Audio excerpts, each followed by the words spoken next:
pairs off of that is the power of brand and setting up the foundations of what that brand and organization is outwardly to the world. I see far too many thinking or assuming that a brand is the outcome, like a color or a logo or a message or a tagline. The way I lay out those foundations is you first, it's understand you and understand them. And between that equation, you plus them equals how you're heard, seen, and felt. Okay, those are the three elements that kind of give you that equal. Make sure you understand who you're serving.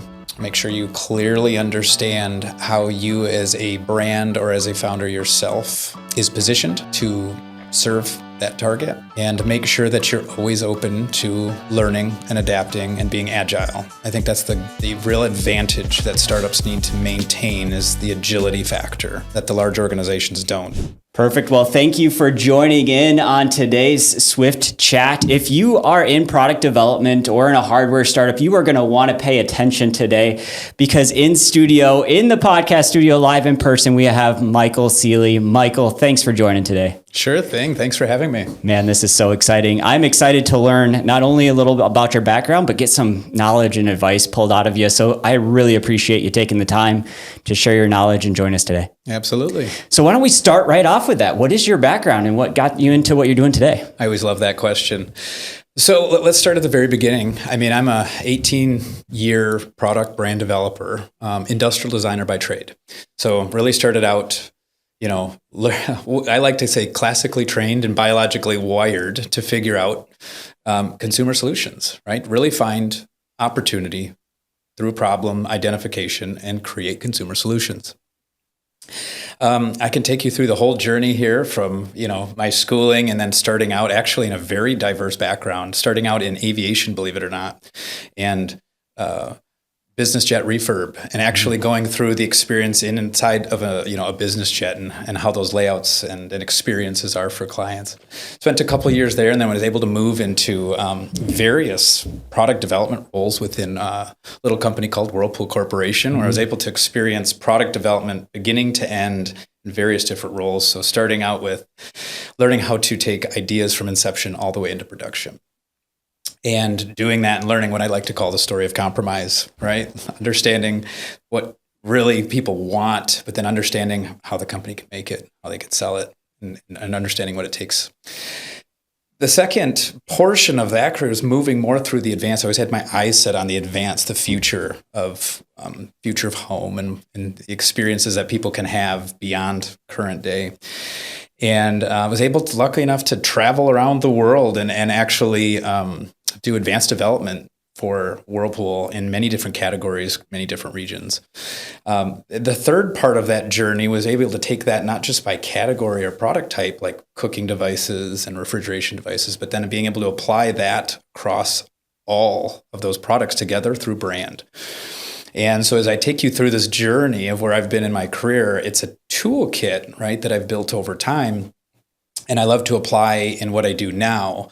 And that last portion of branding is really the important one, because it's where it's an all-encompassing experience for consumers, right? It's everything on how a customer engages with a brand. It's the on-product, off-product digital interactions. It's the physical, the way products work and feel. It's the communications, the web. It's everything all in one. It's a very cohesive 360-degree view of these brands.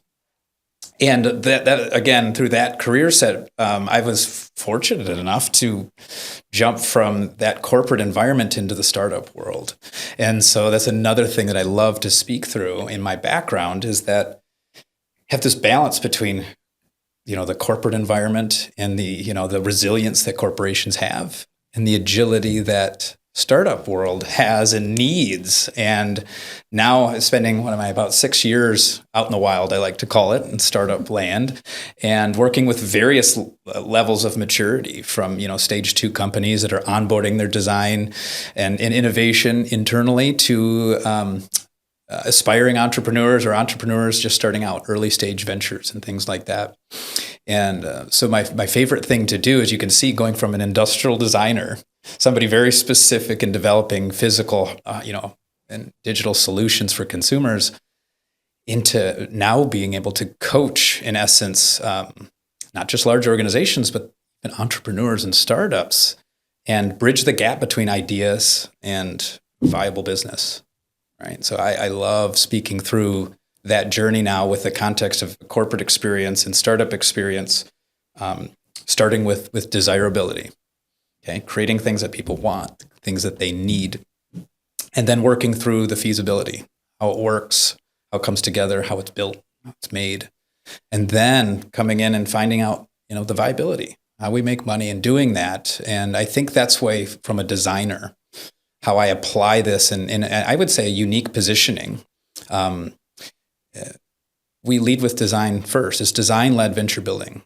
Okay, and that's where I didn't introduce the organization, but as the founder and managing director of Liminal Group, it's a venture studio located in Kalamazoo, Michigan, and that's what we specialize in. Awesome. Yeah. Thank you for walking through that background and that story from refurbished jets, to Whirlpool to what you're doing today. And it definitely pulls together a well-rounded approach that you take to the new product development process. And you already broke some of this down, but I know we're going to get a little bit deeper. Yeah. Awesome. So you kind of touched maybe a little bit into this, but I'd love to dive a little deeper into what brought you to the decision point of saying, I want to go out away from my corporate cushy job. Maybe it wasn't cushy, but I don't know, the stability of a full-time job to creating, kind of your own venture. Yeah, it's a big leap, right? And I know a lot of people go through that moment. They want to, or should I, or can I? And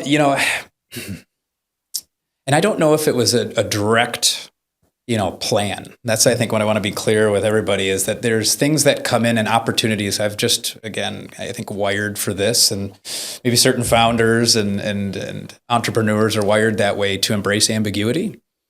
And when things come along and an opportunity is in front of you, to be comfortable in jumping on that, not knowing exactly where the outcome might be, not having it's like a GPS potentially for life.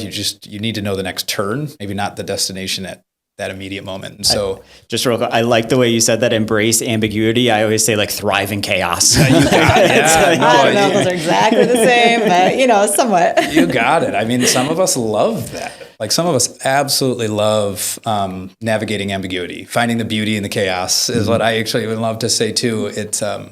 It's an important part. So that's the first thing. So I was fortunate enough to be introduced to a couple startups, and a lot of industrial designers by trade, amongst other professions, like to work on the side. They have their day job, and then they can provide expertise to people outside of that profession.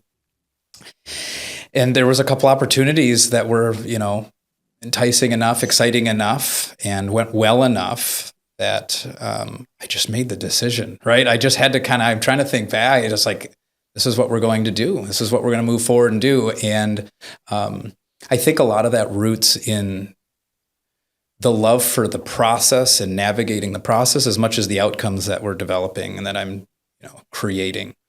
And so I was interested in that unknown, of what does leaving the corporate world and that lifestyle, what is that going to be like? And I'll give just a little bit for the crowd is there's a lot of folks out there that run into, they want to transition, or maybe they don't have the choice, but they have to transition. There's people that go in and out of jobs, or they lose. And I talk to a lot of people, should I rush back into corporate? Should I stay out and leverage something that I have as an expertise or a passion that I want to pursue? And I think you have to deep down dig, what do you want to do? I ask a lot of, early stage founders before getting into their concepts and what they want to do is what do you want to do? Who are you? And what is the goal and the purpose that you want to lead with? So I hope that answered it. It's a very ambiguous by nature. It's, the opportunities were there and the rest is history. As relationships were built, more and more work happens. I can tell you since then, even that journey of making the leap into, these startups, because at that stage I was coming into these organizations and helping them build design organizations. So it wasn't the stark line between a large organization to, one or two people in a startup. They were healthy organizations. I was coming in almost as an in essence, fractional, design leader, and to build a department, the methodology, the frameworks, hiring folks and things like that. And it's since then evolved, right? Still do those things, but leveraging all of that knowledge for the early stage folks is where it's very, very, very powerful. And so I've been kind of sucked more and more into that early stage world since then. And you mentioned early stage, you mentioned mentoring, kind of asking some of these questions with these individuals that have these ideas. You say, like, what is it that you want to do? I am genuinely curious how many people, when you ask that question, actually have clarity in how to answer it. No, very, very, very few. I think we all have, and that's okay. I think that's normal. A lot of people focus on an area, of the product or the solution they're trying to deliver, the business around that, when in reality, that's one of the foundational, most core things that support a successful business is understanding you as a founder, you as a leader, who you are. What is the brand? What are you going to stand for? And can you embed that into your brand? Can you embed that into the company essence, those like principles that you live by, because that drives everything else. So you'd be surprised. Lots don't. That's what I love to kind of extract from people when I work with them. To me, it's important. Yeah, vital. And the way that you start with that question, a lot of times people just get down the path and then they're like, oh, shoot, I'm not where I want to be, right? They look up and like, my ladder's leaning on the wrong building and now I got to jump back down and start over. So I love that when it comes to brand. Yeah. Awesome. So we're going to go a little bit down a different path. So you mentioned you're working with a lot of startups kind of in that new product development phase. And I think startup founders can look all different ways, right? Their backgrounds are different. Their whys are different. And so as you're kind of getting started with them, obviously you kind of have some things that you're looking at, and there are probably some similar things in every startup, and you're probably looking for some common pitfalls maybe. What are some of those things that you see in early stage startups that they may be commonly overlooking or may just not be thinking about as they get started down the design process? Love it. And good place for that, right? It's a great, what we just talked about is one of them. The, bringing themselves as founders and their essence into the business, I think is a massive tool, a huge advantage that a lot of founders and early stage groups overlook. That's the first one. The second one, which pairs off of that, is the power of brand and setting up the foundations of what that brand and organization is outwardly to the world. I see far too many, thinking or assuming that a brand is the outcome, like a color or a logo or a message or a tagline. Those are the results of first a very robust foundation that needs to be set around the values and principles that your brand or you as a founder stand for. And I see far too many people jump into, the solution or the product that they're trying to develop without first establishing that brand. And what I'd really try to help folks with is if you understand that brand really well, those principles and the foundational elements that support it, they inform all your decisions moving forward, right? So your brand values, we'll call them that for lack of a better term, inform everything from how your brand should look, how your brand should feel and experience. If it is a physical product, how it looks. If it's a digital product, how it looks, right? Everywhere from, like I mentioned, your logo should never just be what should my logo be, right? If you've got your brand laid out in front of you properly, it almost lays it out for you on what it should be when it comes into the product look, feel, the messaging that you have as a brand, all of it. So I would say we'll stop there. Those are the two biggest ones that I see. They often will start spending money on prototypes or building the concept instead of investing first on, the brand and the foundational elements that support. Is that the right idea? Is that the right concept? Is that what our brand should be doing? And with that, they often don't invest in understanding their customer, but we can maybe follow with that in a minute. Yeah, and I'm curious. So I'm listening, and others are probably listening too, and saying, "Hey, that's great. I should start with my brand values." Yeah. But what are some tactful ways or tactics that they can attack? How to come up with those brand values, or maybe some tips on how to define those if they're not clear. Yeah, no, I love it. Actually, that's a good follow. And what I was getting into is the way I lay out those foundations is you first, it's understand you and understand them. And between that equation, you plus them equals how you're heard, seen, and felt. Okay, those are the three elements that kind of give you that equal. We discussed a minute ago, you, right? So understanding you as a founder and the principles that you live by and your brand. Them refers to your target, your customer, people that you're serving, right? I don't even like people when they talk about what we sell to. We don't sell to our customers. We're serving your customers. And you have to, in order to do that, you have to understand them. And by understand them, that means be able to understand what really motivates them and how you can connect with them emotionally. And I don't think they're done exclusively, right? So that you don't just sit down and say, well, who am I? You can sit down and say who you are. And that's normally the place that we start. But then you have to do that in concert with who you're serving to see where the synergies are and where those emotional ties can begin. I see far too many organizations trying to spread thin. Let's just use messaging as an example. Messaging and try to sell to everybody across all the social channels, to any and anybody that they can get ears on. When in reality, if you understand who you are and who you're trying to, serve, you provide focus, tremendous amount of focus, saving cost, energy, even anxiety from the founders themselves because they're focused. They're laser focused on who they're trying to speak with. So specific tactics, there's many. But again, there's a set of tools that I do, and that framework maybe is the first start. Just you plus them equals how you're heard, seen, and felt. And by heard, seen, and felt is how they hear who you are, how your products and experiences are seen. And then felt is really the multi-sensory elements of if you make a physical product, if you make a digital product, how things sound, right? A lot of people overlook that. And so, as you're thinking about where those founders are coming to, when they're coming to you, generally speaking, have they already done market research to really understand their client and then they're just kind of overlooking the brand piece, or are they not even getting to the market research and just jumping right into product? They jump right into product. I can't tell you how many people have come to me and, like I said, put a $40,000 prototype in front of me and say, can you help me make this? Or can you help me sell this? And I ask the question, well, how many people have you talked to? What do you mean? Like, who else shares this solution with you, or who else needs a solution that you're creating here?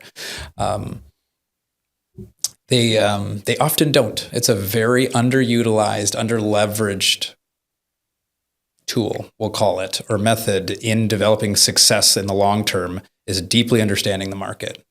And I think what I do, and what I really even Liminal Group is positioned to do, is really help organizations understand product market fit and get, we bridge between ideas and, reality in the sense of these early stage pre-seed groups.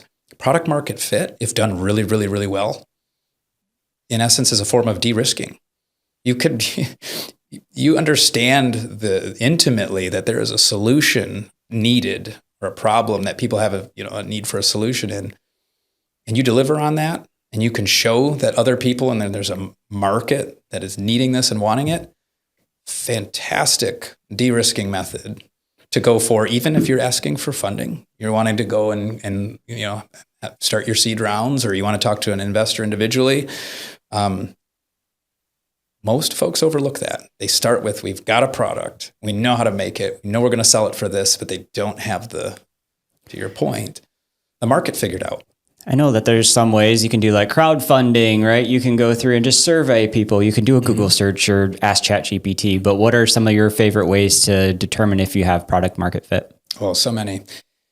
I mean, in the earliest stages, it's fantastic. Like if I can catch somebody before they start to build anything, you can just start with some qualitative research methods. So I have research experts that I work with, but even from myself, through qualitative, immersion, observation, qualitative interviews like this, talking to people that are in the industry or that you're be serving, in your target market. Yes, you could do surveys, quantitative and surveys and things like that. I like to combine qualitative and quantitative. Quantitative surveys and large amounts of data are okay. And I think they do tell you things that you need in certain areas of development. But qualitative is where the magic really happens when you're trying to understand your market. Those are the conversations. That's how you get to know people. That's how you get intimate with, are you really solving the problem? Or are you just making another trinket or gadget? So yeah, I would say at least to start there, get in there. Like really understand empathetically. That's a word we haven't brought up yet, and we really should. Is let empathy lead a lot more of your decisions. I mean, so many founders that feel that they know the market, but they're leading with their experience. They're leading with their thoughts and feelings. And you have to kind of take that off. And I know it's hard as a founder, right? You have to take that hat off and learn through empathy. Put yourself in their shoes, that customer's shoes, and really listen and let them guide some of your decisions. It'll pay off. So asking my friends and family and then getting their advice on what I should do, with my product is not the only approach I should take. Oh, and that's funny that you brought it up. It happens all the time, right? It's easy to start there. Yeah. I'd say that's okay. That's good to start there. But they're going to give you, in a lot of instances, I've seen a lot of false sense of hope. Everybody, we're all human beings. We're nice, so you talk to your friends and family. They're going to encourage you. This is fantastic. I'll buy 3 or I'll buy 100. You really got to push to talk to these folks that they don't owe you anything, if you know what I mean. Mm-hmm. These are the real people. That's the real market out there. They're not going to sugarcoat it. They're either going to love it or they're going to hate it, or they're going to give you feedback and you're going to learn. And I think that's something I'd like to tack on is just embrace learning. Embrace the fact that you don't know everything. That's probably a huge advice for a lot of founders out there is it takes a lot of strength to learn and admit that you don't know everything, right? Is this the phase where you would try and pre-sell your product or not yet? And by pre-sell, you mean put it in front of them and say, you want to buy this? Can you get your credit card out and give me $50 or whatever? Can you get people to pay for your idea? If you're that far along, right? I think that's research. This is really good. So like these learning loops, we like to call them through the process, they happen at all sorts of stages. I think the stage that we're talking about, just understanding your customers, should happen even before that idea is ready for testing, right? You have to first learn, design, develop, get your team or whoever you're working with, or if it's you, associated around the real gaps, the real problems you're trying to solve and being innovative about it. You then get to design all these solutions and you need to have more than one. That's another mistake. I see, this is it. This is the baby. This is the one we're going to market with. And they just make a decision. When in reality, that's another great area for a learning loop. Put a few in front of them. Let's learn, call it A/B testing, call it what you will. There's many different methods, but put a few in front of them and say, these attack this problem or these solve the solution these different ways. And this goes for physical, digital. And you'll find feedback from all of them. Then take that back, refine, right? Do another refinement loop. And then eventually, sure, you get to the baby that this is it. How do we feel? And in most instances, people don't want to do it, but it's worth it to continually refine that product through feedback. So I want to jump back into the branding conversation just a little deeper. So you kind of touched on how it's like how you feel and how, all these things. But when you're talking about a physical product, what are some of the ways that that's like actually implemented? So maybe we can go with appliances because you have experience in an appliance. How do you integrate your brand in an appliance in a way that exemplifies that brand when the customer installs it in their home and uses it for the first time? Oh, that's a deep question. We could go so long. So let me do my best here to synthesize it. I think there's obvious. The ones that most folks understand these days is what in corporate world, corporations always call them different things. And people like us in the industry, the visual elements are the easiest to understand, right? So again, think of 5 senses, okay? the visual, naturally, the people out in the world, they understand that because we see it and we get feedback from that. The elements of experience that aren't often captured or even looked at or delivered very well are the other senses. And let's attack maybe sound and feel first. So like sound is a great example. And you can use analogies. If you've ever gotten into a vehicle, the difference between, certain vehicles, I won't bring up brands. I guess I could, but high-end The two vehicles. cars that we have next to each other are very different brands, and they look and feel very different when you open the doors. Some early model Land Rovers I'll talk about had some doors that were just fantastic, like a vault door. They closed with a certain sound and feel that was so much more solid and embraced this idea of quality. And it felt different. Okay. It feels different. And in another product, it could be the difference between a click and a swoosh noise, right? The difference between something not making any noise at all. You could think about a knob having sound or not having sound. So some of these mics maybe have, a volume knob. Some of them, they're just a nice indent and you get some physical feedback. Some aren't. They're smooth. Right? You think back to I'll show my age, but some of the stereo systems that we used to have, the most fantastic tactile experiences and haptics around how those knobs felt. You compare that to some more inexpensive products or products that brands didn't look into the experience, and they're click. They have a kind of a snap, like a cheap snap sound to them. People who aren't in product development just associate, they don't know what's happening. They just associate it with it's cheap. Cheap toys snap, whereas expensive products have more of a thud or a bump and more silenced or deadened. Okay. And so, like I said, we could go all day on this. I love jazzing about multisensory, experience for people. Did I answer that specific? Like, did I get to the core of that? Like, how do they do it? I think the first step is just breaking down what the senses are that you can engage with in your product and what matters to that segment you're selling to. And not forgetting, and I would just say as a broad umbrella, not forgetting that all of the senses count. Okay. And some of the things that we just don't even think about, engaging with different products in our life, we don't even think about, but yet it's happening, right? We don't think about, hey, I'm feeling this way when I'm interacting with this product, but it's happening. And so you, again, back to that empathy piece, kind of put yourself in the user of your product's shoes, and how are they going to feel when they are turning a knob or when they are looking at your product or hearing it?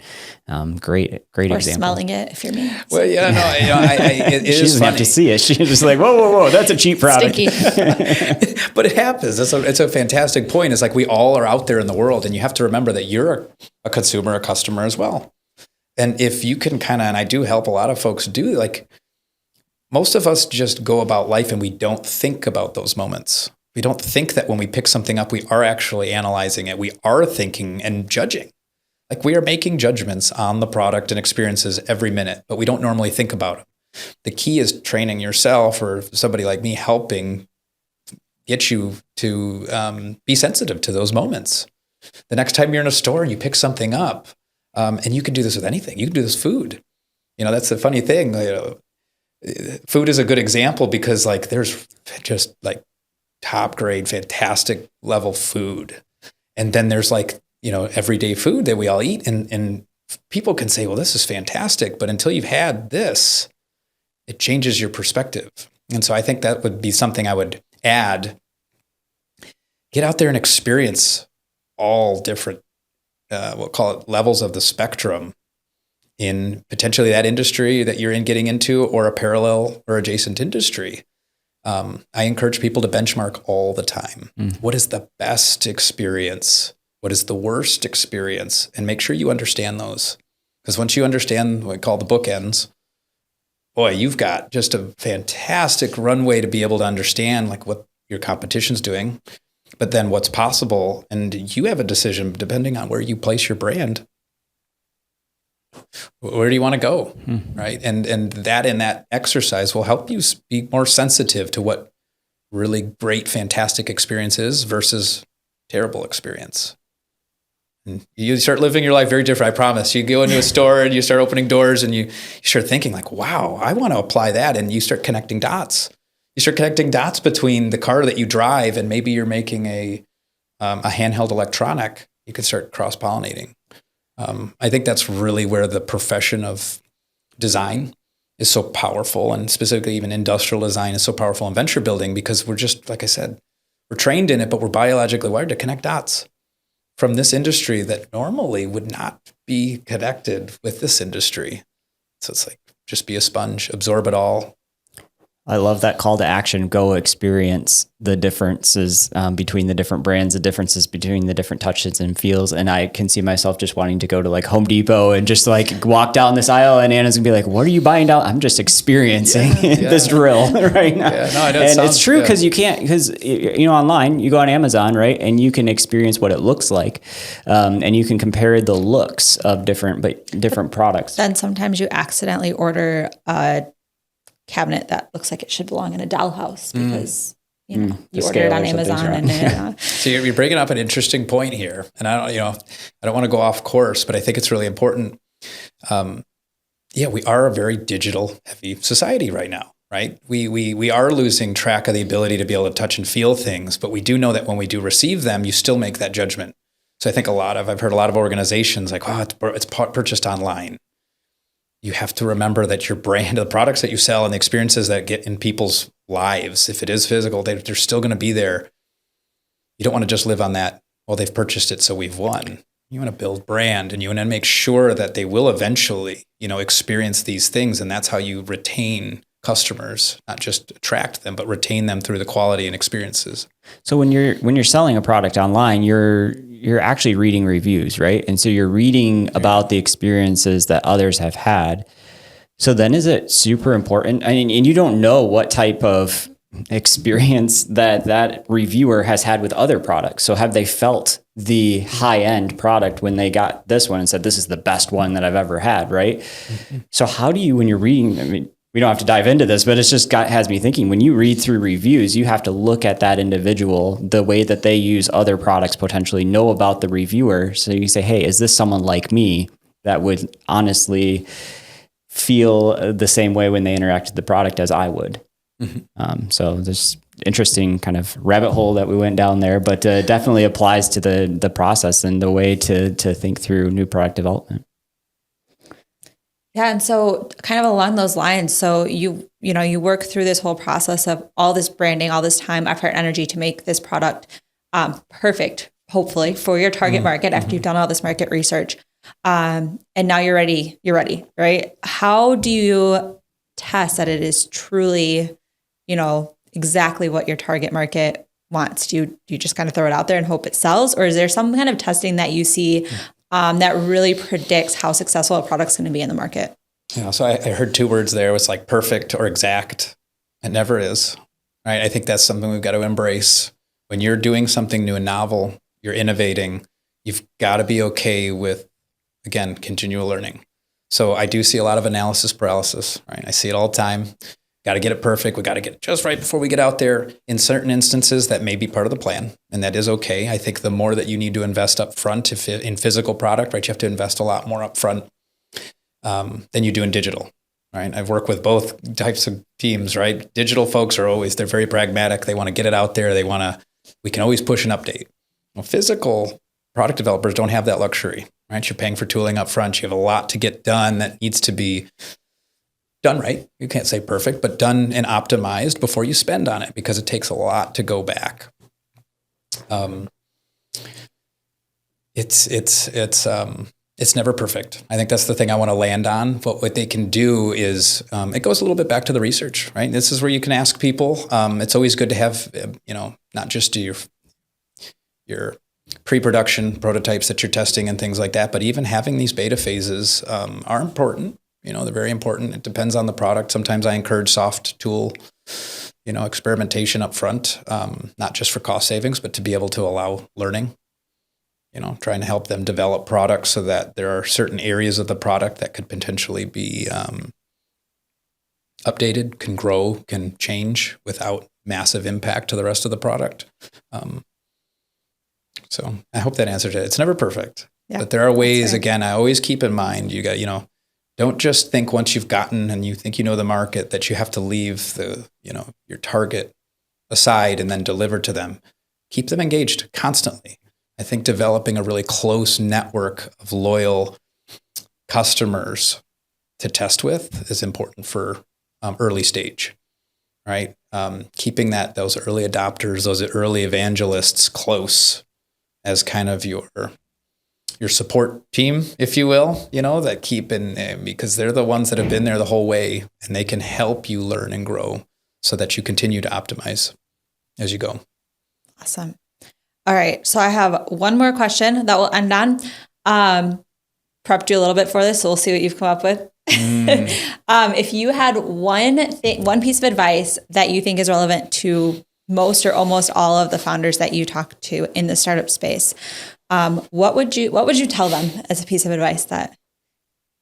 Boy, this goes out to, they're already a founder. They're not thinking about being a founder. They're already engaged. They're already doing it. I would say that they're already a founder. Yeah. They're already out there. I think it's a good capstone to this whole conversation. It's a good bow to tie around that. Make sure you understand who you're serving. Make sure you clearly understand how you as a brand or as a founder yourself is positioned to serve that target. And make sure that you're always open to learning and adapting and being agile. I think that's the real advantage that startups need to maintain, is the agility factor that the large organizations don't. And so everything we've talked about, learning your customer and what they experience in other products, that may coexist with your brand, the kinds of cars that they drive and other products that they buy.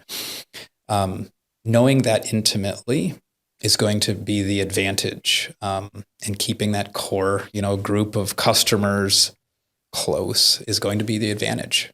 I say this all the time. Corporations have the advantage of resilience. They can ride out, the ups and downs. But they take a long time to turn, right? Whereas startups have the luxury of maybe not needing to make the decision faster, but they have to when they see something or when they understand and want to move. They can do it very quickly, and so they have to hold on to that agility first and foremost. Awesome.